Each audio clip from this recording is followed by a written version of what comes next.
Yay, they have a plate. But he said to fill those loafers. Stuff like 3BD. 12 ounces and tender touches are just time filler. They don't pull an audience. And they certainly don't in reruns. That said, Venture Bros was always a ratings pit for reruns too.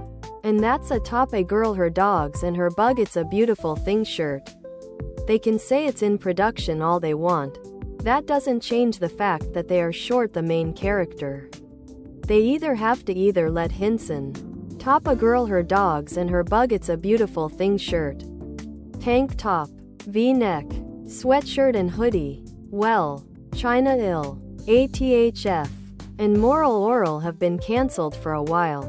I'm pumped for the next season of Dream Corp LLC, and the batshit crazy game Zedu Machu Picchu is supposedly coming out soon. Other than that, I'm going to agree that there is a top A girl her dogs and her bug it's a beautiful thing shirt. After Eric Andre, the only live action I'm betting on is more Joe Pera. Maybe extend the same other product.